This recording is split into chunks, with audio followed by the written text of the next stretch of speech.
Welcome back, YouTube. Well, as you know, or may know, I rebuilt that Skidoo last year, and I've kind of been digging around for a new project. I've got a three-wheeler that I was going to rebuild, but some parts went missing. It's been in pieces for like 3 or 4 years now, and apparently I didn't put them all in a safe spot. So I'm just kind of tossing around this as a new project idea. I want you guys to let me know what you think, if it's something that you'd be interested in seeing a video series on. It may not happen right away because with the whole getting married thing, we've been trying to find a house and some other stuff, so financially it may not be in the cards right now, but I'd love to do it in the near future. And so if you guys have any comments on it, please feel free to let me know. But I bought this sled when I was in high school, and I bought it from a kid who said he'd rebuilt it, which mistake number one.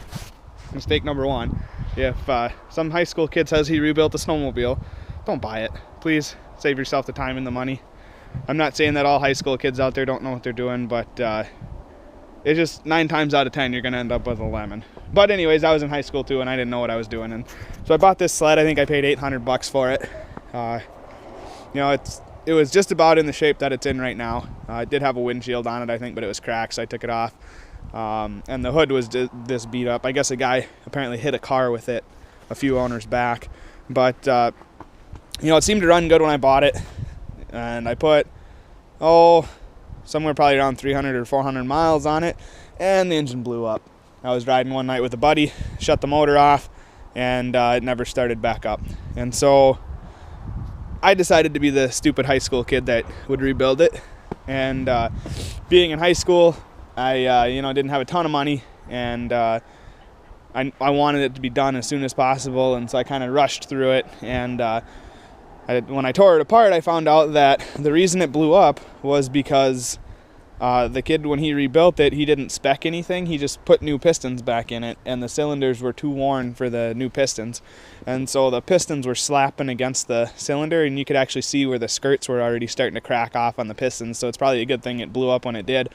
But what actually happened is I believe the exhaust ring on the PTO side, I don't remember if it was the mag or the PTO side, but I think it was the PTO side, actually caught on the exhaust port, and it ripped the ring out of the cylinder, and thankfully it all went into the exhaust. I don't think any of it ended up in the motor.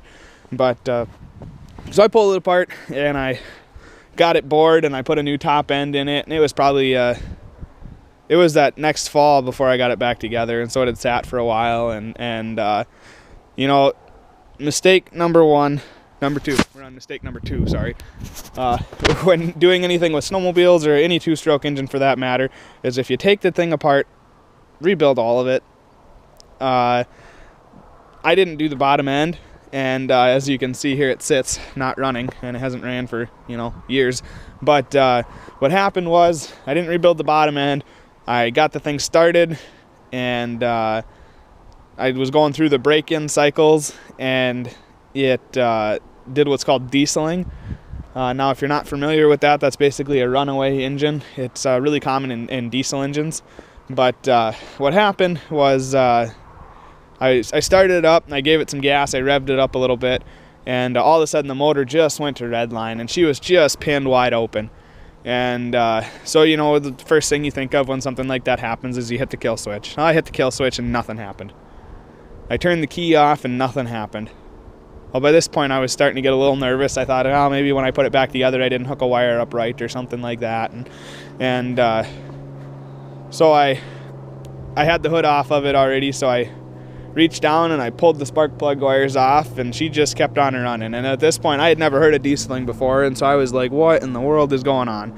How is this thing running if it's not getting spark? So the next thing I thought of, and this, keep in mind, this all happened within a period of probably about 30 seconds. The next thing I did was I shut the fuel off, but apparently my fuel shut-off was leaky because it just kept going to beat hell. And I didn't know what to do. Obviously, it's not good for an engine to run wide open like that. And so I grabbed a spark plug wrench and turned a spark plug out. And thank God it didn't take the threads with it. But got the spark plug out, and then she finally shut down. And so then I tore the motor back apart, and you know, what I found out was that the crank seals had dried out, and so it was running lean. And so what happened was I revved it up, it sucked in a whole bunch of air, and then it just wouldn't, it kept running on its own.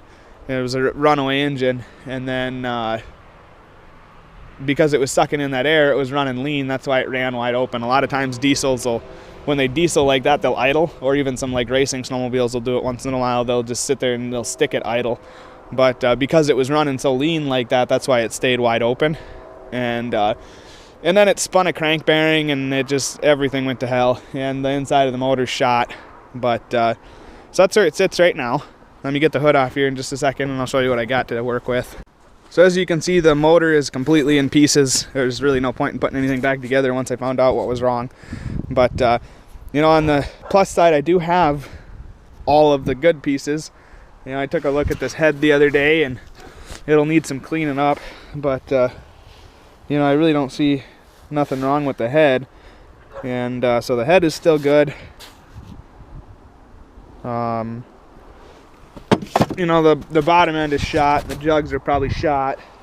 If they weren't before, they are now, since they've been sitting outside in the rain.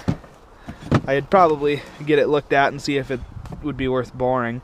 I don't know if it actually scarred the cylinders much when that happened, but it may be worth boring this out a little bit further. I don't know if you can sleeve these or not, but rather than trying to track down a new block, it may be worth trying to do something with this one first. But you know, I still got all my exhaust parts. I've got all my ignition parts. You know, I got all my recoil and everything, my CDI box. The carbs are gonna need a heavy cleaning, I'm sure, but they're still there. You know, all the oil pump and everything is still there. And you know, really, I'm at most probably looking at jugs, obviously pistons and whatnot, and then the bottom end. And so if I can find the parts, you know, reasonably, if I can find the parts, I may, you know, it probably wouldn't be that big of a deal to rebuild this thing. And the rest of the sled, other than sitting for a long time, it really isn't in terrible shape, except for, you know, the hood being busted and whatnot. But you know, it's a fun ditch pounding sled, and it sucks to have it just sit here going to waste in the snow, just tucked away in the trees. And so if I can, you know, find those parts at a reasonable price, and you know, it might be worth doing something with. So let me know what you guys think, and if it's a project you'd like to see me try, I'd be more than happy to look into it. And yeah, we'll go from there. But it's, you know, kind of a sad story that it happened, and I really wish I would have just taken the time and done it right, because then I'd still have a running snowmobile. But we'll see what happens, and hopefully we can get the thing back together. If I don't do it, you know, this winter, you know, this in the next year, I'm gonna do it eventually. So it'll eventually get rebuilt, but it's gonna depend on when the money's around, I suppose. But thanks for watching. Please leave a comment on whether or not you're interested in me doing this project, and then like, share, and subscribe. Thank you.